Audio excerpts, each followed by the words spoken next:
거죠. 근데 보면은 실적으로 땅 투자해서 성공한 사람들 보면은 미래를 그림을 잘 그린 사람들이에요. 자, 우리는 그냥 우리가 이렇게 생각을 해보는 거예요. 오늘도 이제 그 어떤 분이 나왔냐면, 자, 새만금 26년 뭐 호송세월 어떻게 보면은 부정적인 기사가 나왔어요. 이분들이. 자, 부정적인 이 기사가 나왔는데 어떤 사람들은 이 부정적인 기사를 부정으로 생각하는 사람들도 있을 수 있고, 어떤 사람들은 부정을 어떻게 됩니까? 긍정적으로 승화하시는 분들이 있어요. 기사 하나를 보더라도. 자, 어떤 내용이 나왔냐면, 자, 이게 새만금 사업이라는 게 오래된 사업이다. 그 노태우 정권 때부터.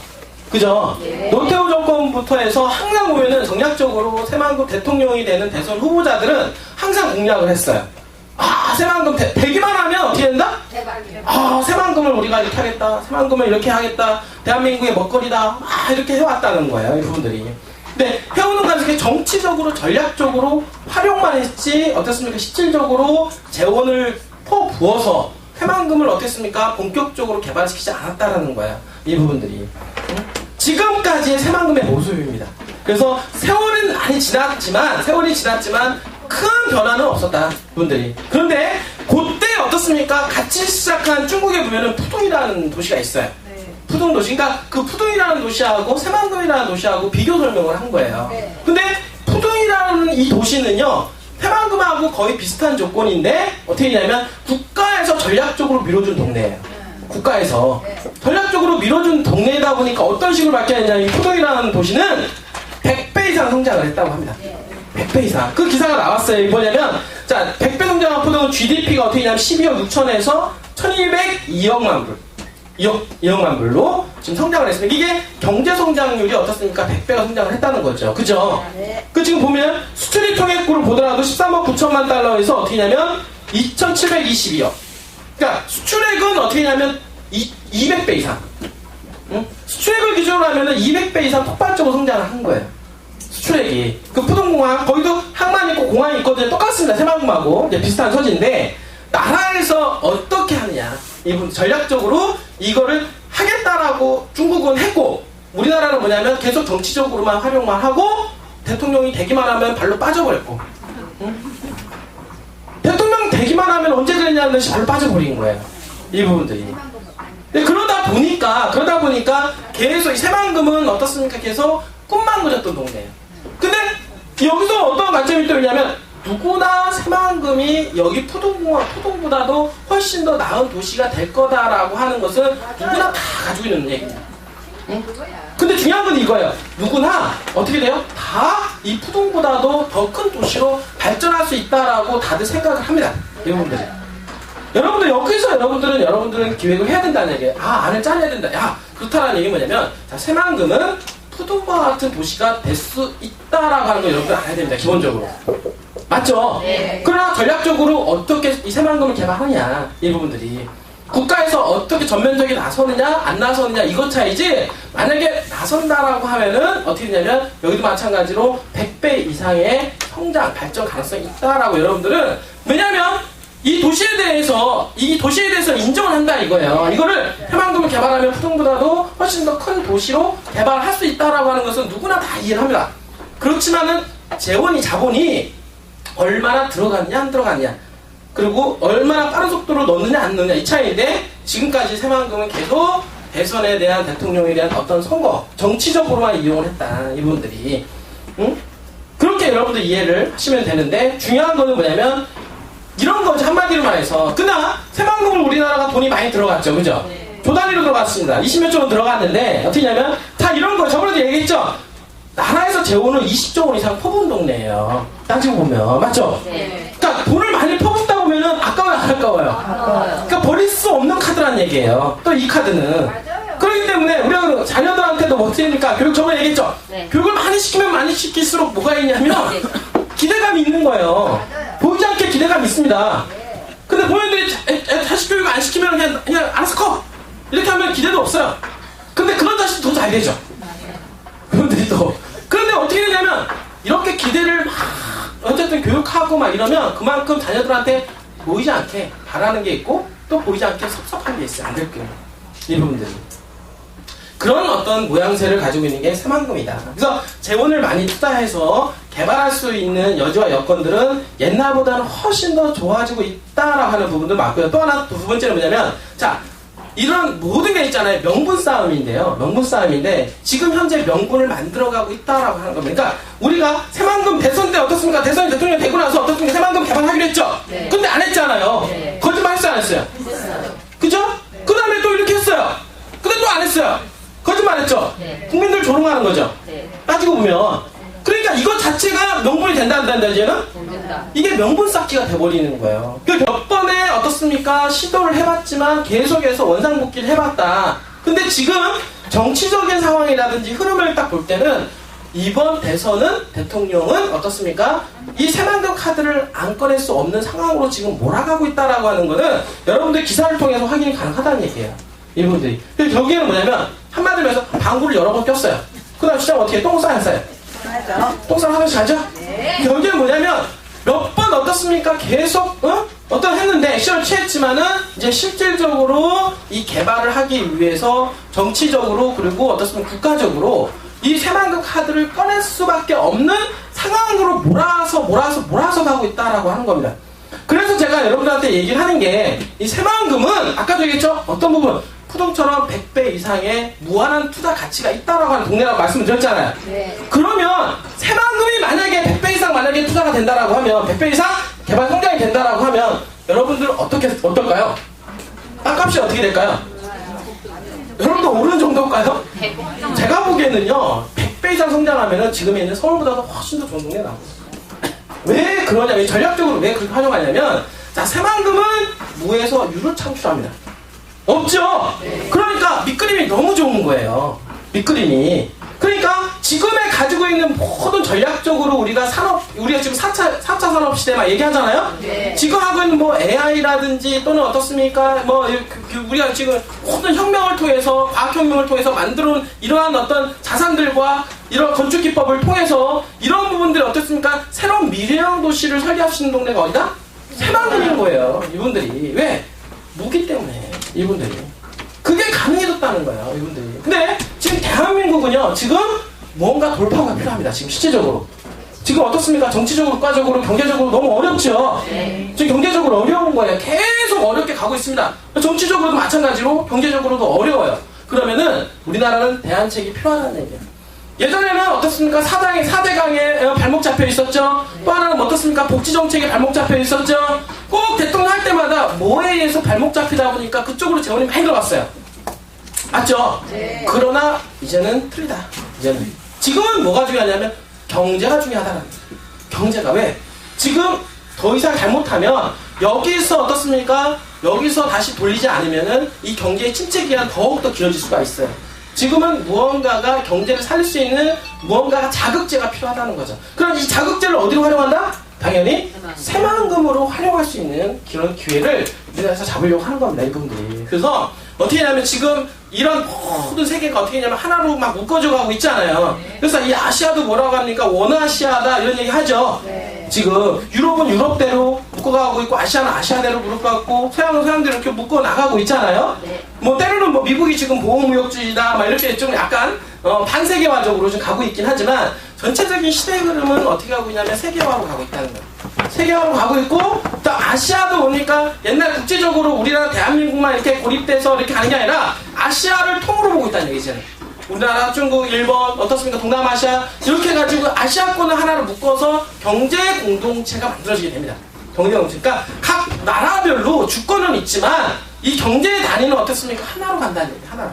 그래서 이 경제를 하나로 갔을 때 뭡니까? 경제의 수도가 필요할 수 있겠죠? 네. 맞잖아요. 네. 그러면 이 경제의 수도를 가지고 각 나라에서는 어떻게 돼요? 자기 나라에다가 경제 수도를 만들려고 하고 싶은 마음이 들지 않겠습니까? 네. 중국은 중국대로 그죠? 네. 일본은 일본대로 각 나라, 아시아는 아시아대로. 우리나라가 이 경제 공동체로 갔을 때, 경제 공동체로 갔을 때 이러한 경제의 중심지, 경제의 수도권을 어디로 만드냐? 이 경제에서 어떻게 합니까? 우리나라 대한민국의 특별시는 어디입니까? 서울이죠? 네. 대한민국의 수도가 서울 아닙니까? 네. 그러면은 이 경제적으로 봤을 때는 이런 온 아시아에서 이런 경제의 수도라고 할 수 있는 지역을 우리나라는 어디로 선정을 하냐? 바로 새만금을 경제 수도로 만들려고 하고 있다는 얘기예요. 여러분들이.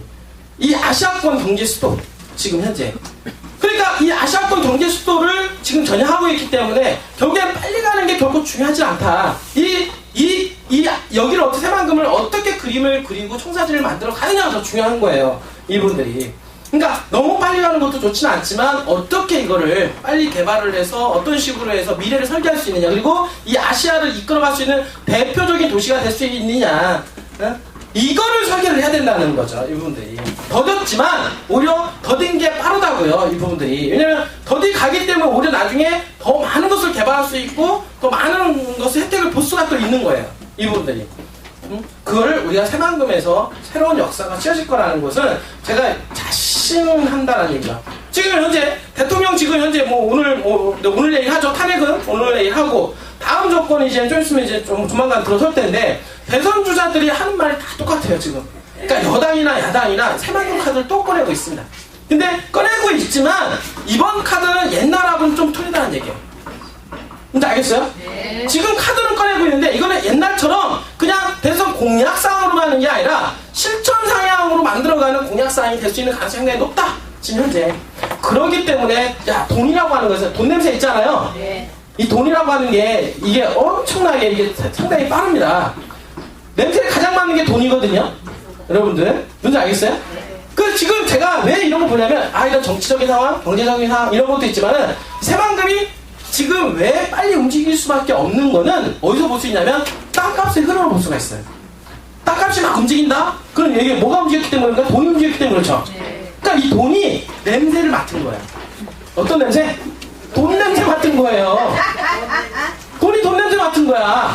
이게. 그러니까 이 돈이 지금 어디로 움직이냐면 제가 이거 연 단위로 해서 지금 그 집값 상승에 대한 어떤 부분들을 보게 되면 올해처럼 있잖아요. 올해처럼 지금 1월달부터 지금 현재 부안 이쪽, 특히 이 군산하고 어떻습니까? 김제하고 그 다음에 부안이 있는데 가장 많이 활발하게 움직여지는 동네가 부안입니다. 지금 현재. 그러니까 거래량이 예년보다 작년보다 어떻습니까? 재작년보다도 점점 많이 늘어나고 있고요. 현재 거래량이. 그리고 어떻습니까? 집값 상승에 대한 폭이 작년하고 재작년 수준보다도 훨씬 더 올라가고 있다는 얘기예요.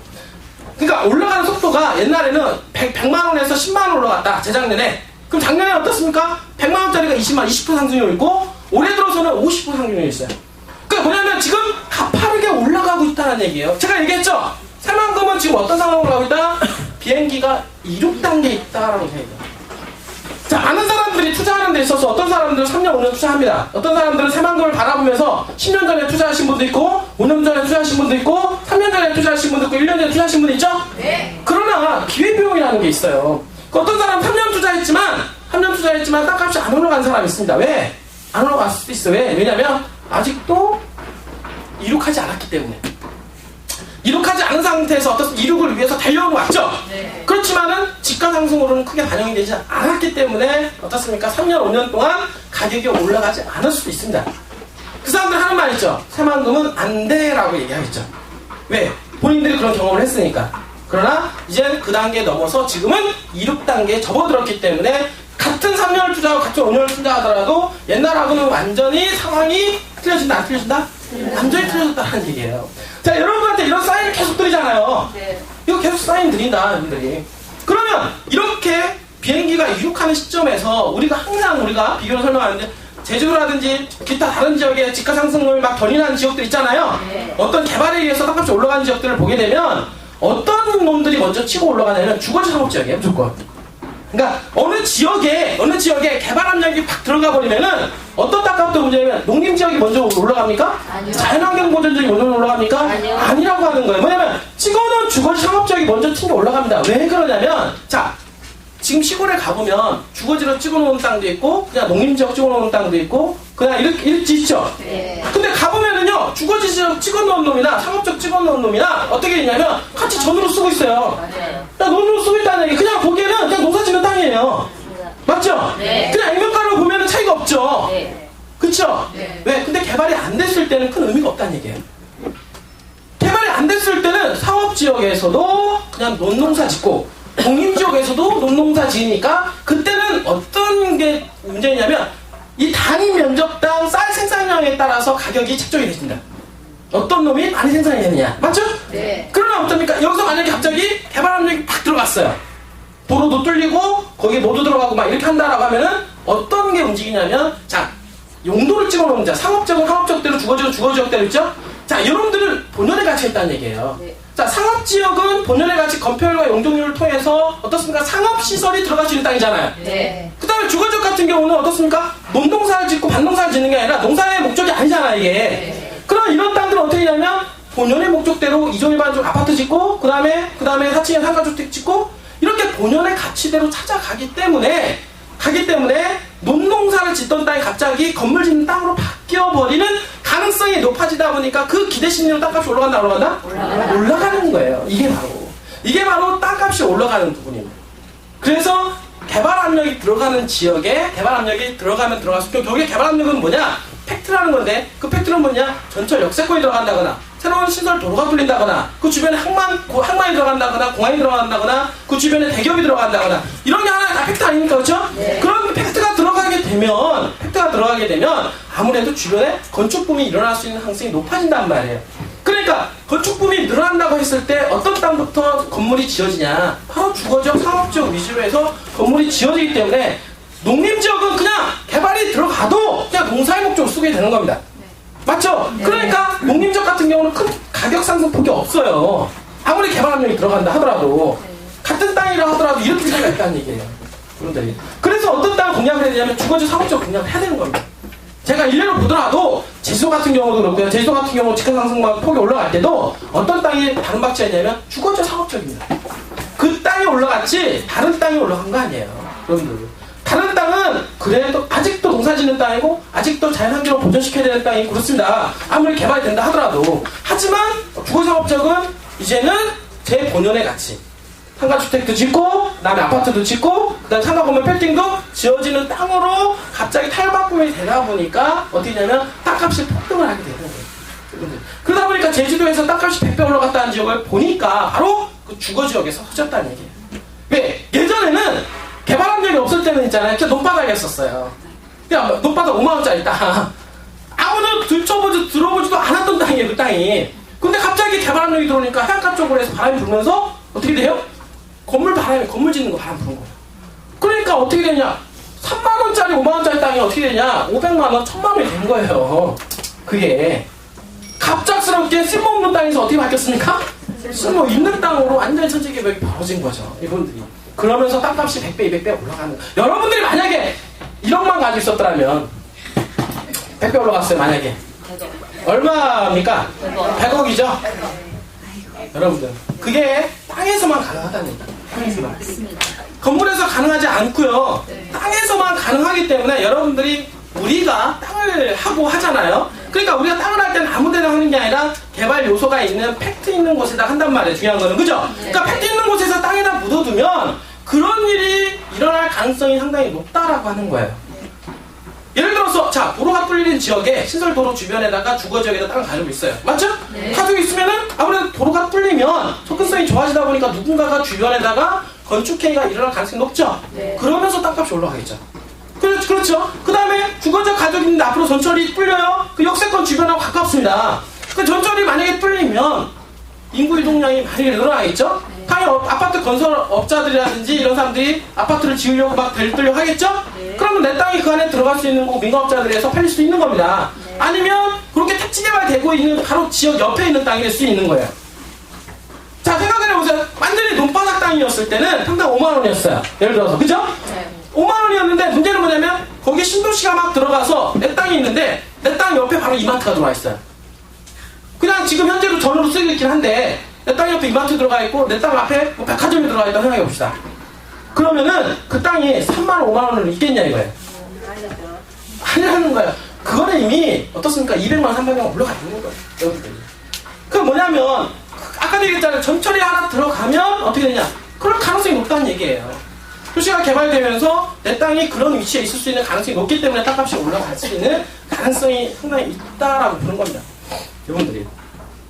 그러니 이러니까 땅에다가 묻어두면 어느 순간 이게 때에 따라서 다소 늦어질 수는 있지만 어느 순간 어떻습니까? 그런 환경이 조성이 되면서 나도 모르게 여러분들이 억대 자산가 10억대 20억대 자산가가 될 수 있는 게 어디서 나오냐면 바로 땅에서 나올 수가 있다는 얘기예요. 그래서 땅을 하시는 분들이 돈을 버는 거예요. 여러분들이 주식 하시는 분이 돈 버는 게 아니라 땅을 하시는 분들이 그냥 그렇게 해서 땅을 이렇게 묻어놨잖아요. 맞죠? 네. 저는 그렇게 해서 묻어놓은 땅만 엄청나게 많아요. 제가 26세 부동산 시작을 해서 저한테 관심 있는 건 토지밖에 없어요. 집은 딱 한 채. 왜냐면 제가 살아야 되니까. 그죠? 나머지는 그냥 땅에다 묻어놔요. 왜? 아무데나 묻어놓는 게 아니라 개발 요소가 있는 지역에 묻어놓는다는 얘기예요. 그러면 개발 요소에 따라서 10년, 20년 후에 전철도 뚫리고 IC도 뚫리고 그 주변에 뭐가 뚫리고 이러면은 그 땅값이 그대로 있을까요? 제가 열심히 해서 일하는 거는 돈도 아니에요. 여러분들. 여기서 버는 거는 아무것도 아니라는 얘기예요. 여기서 어디서 터지냐면 땅값에서 터진다. 땅값에서. 땅값에서 터져가지고 10억대 자산이 갑자기 30억대 자산 되고 30억대 자산 50억, 100억 자산이 되는 겁니다. 여러분들이. 그렇게 해서 묻어 놓는 거예요. 어느 순간, 어느 날 갑자기, 예? 어느 날 갑자기, 뭐가 갑자기 그 앞에 뭐가 들어선다. 뭐가 들어선다. 왜? 들어설 수 있는 가능성이 있는 곳에 집어넣기 때문에 땅을 투자를 하잖아요. 그렇죠? 그렇기 때문에 그럴 수 있는 세월을 보면 5년, 10년 또는 뭐 15년, 20년 가더라도 그 안에는 팩트 하나만 작용을 한다라고 하면 어떻습니까? 땅값은 어마어마하게 올라갈 수 있다. 여러분들이. 그래서 땅을 바라봐야 돼요. 여러분들 큰 돈 버시려면 땅을 바라봐야 되고 땅에 투자를 하셔야 되고 여러분들 땅하고 친구가 돼야 돼요. 땅하고 친구가 되신 분들이 나중에 10년, 20년 됐을 때 돈을 크게 벌고요. 크게 일을 합니다. 속으로. 여러분들 보세요. 이 부동산 토지 하시다가 정말로 이렇게 저도 그래요. 제가 부동산 토지에 저는 한 15년, 16년 몸담고 있다 보니까 제 친구들 봅니다. 가끔 보다가 제 친구들 가서 이렇게 보면은 야 노동일 하고 있는 친구도 있고 어떤 친구는 축구를 일을 하는데 뼈 빠지게 일을 하는데 1년에 3천만 원, 5천만 원 버는 친구가 있어요. 제가 보면은 그거 보면은 답답하다는 생각이 들어요. 저는 아니 저렇게 뼈 빠지게 일을 하는데 3천만 원, 5천만 원 응? 우리는 한 바퀴만 돌리기만 해도 3천만 5천 원인데 여러분들이 그 얼마나 직업이 좋아요. 보면은 그 친구들은 하루 종일 아침부터 저녁까지 와가지고 하루 종일 서류 작업해요. 팩스 뭐 어떻습니까? 뭐 복사 뭐 이메일 맨날 이거 하러 업무적인 스트레스 받아가지고 기획하고 기한하고 맨날 이거. 근데 저 같은 경우는 뭐냐면 그냥 놀러 다녀요. 어디 가가지고 땅 보러 다니면서 어떻습니까? 그 주변에 맛있는 거 좀 먹고 이 동네에서 가장 맛있는 거 먹습니다. 여기 뭐 맛있는 거 먹고 그러면서 먹으면서 이 동네에 대해서 음미를 해요. 이 동네가 이렇구나. 몇 군데 딱 찍어 들어가 보면 그 동네 다 파괴돼요. 아, 이 동네 느낌이 이렇구나. 이 동네. 이건 뭐냐면 지식으로 아는 게 아니라 몸으로 깨닫는 거죠. 아, 몸으로 딱 깨달으면 몸으로 이렇게 몇 군데 딱 가보면 있잖아요. 이게 돈이 흘러가는지 안 흘러가는지 돈이 될지 안 될지가 벌써 몸에 다 와닿아요. 벌써 공기가 틀려요. 공기가. 돈이 냄새가 나는 공기하고 돈 냄새가 안 나는 공기가 틀리다니까요. 가보면 딱 알아. 여기 돈 냄새가 난다. 여기. 제가 볼 때는 이 부안 있잖아요. 이 부안에서 돈 냄새 나는 데 있잖아요. 우리 하는 쪽이 돈 냄새 난대요. 다. 지금 보면은. 지금 몇 군데 지금 지금 남북 3축하고 지금 남북 2축 위주로 많이 하잖아요. 거기가 앞으로 돈 냄새 나는 지역이에요. 여러분들. 엄청나게 돈 냄새 납니다. 여기는. 왜냐면 새만금 개발과 함께 직접적인 수혜를 보는 지역이거든요. 여기가. 지금 1차적으로는 그래도 아무래도 올해 착공이 되는 지역이 어딥니까? 남북 2축이란 말이에요. 남북 2축이 가시권에 들어왔죠. 가시권에 들어왔기 때문에 여기는 어떤 역사가 벌어질지 몰라요. 왜냐하면 모든 게 그렇습니다. 착공을 하잖아요.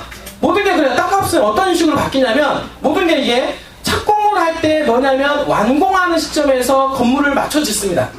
우리가 보면은 우리가 아파트 같은 거 역세권 분양하잖아요. 역세권 분양할 때 보면은 어떻게냐면 역 개발하잖아요. 여기 완공하는 시점에서 입주 시점 맞추죠? 거의 그런다는 얘기. 그러니까 여기가 뭐냐면 입주 시점 맞춰서 건설 붐이 일어나는 거예요. 항상 뭐냐면. 그러면 뭐냐면 지금 남북 이축이 지금 어떻습니까? 올해 착공을 하잖아요? 그러니까 올해 착공하니까 이게 어떻습니까? 3년, 5년 후에 이 남북 이축이 완공이 되겠죠? 그러면 완공하는 시점에 맞춰서 많은 건설사, 많은 기업들이 어떻습니까? 거기다가 건축행위 하려고 땅을 잡을까 안 잡을까요? 잡는다는 얘기예요. 그러니까 땅에 대한 수요가 폭발적으로 발생하겠죠? 폭발적으로 발생하니까 어떻습니까? 땅값이 올라가요? 폭등을 한다는 얘기예요. 근데 그 남북 이축에 더더욱 중요한 건 뭐냐면 남북 이축에 개발할 수 있는 땅이 별로 없다는 거예요. 알겠어요? 옆에 다 농림지역이고 그 다음에 개발할 수 있는 땅이 가치가 있는 땅이 얼마 없다. 그건 뭐냐면 희소성이 부각된다는 거죠. 그러니까 여기는 땅이 희소한 데다가 땅이 개발할 수 있는 땅이 별로 없는 데다가 착공까지 이루어져 버리면 수급의 차질이 생긴다.